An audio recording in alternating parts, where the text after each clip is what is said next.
To give the perfect kiss, take some time to get ready first.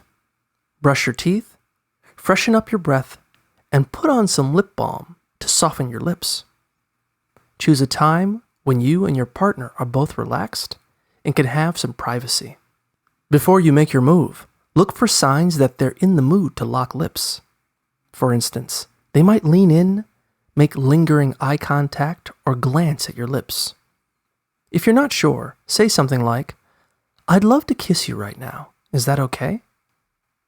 When you get the green light, lean in close and bring your lips close to theirs.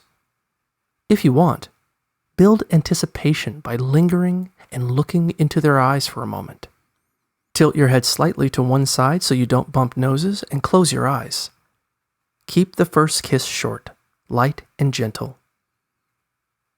If it seems like your partner is really into it, lean in again for a longer, deeper kiss.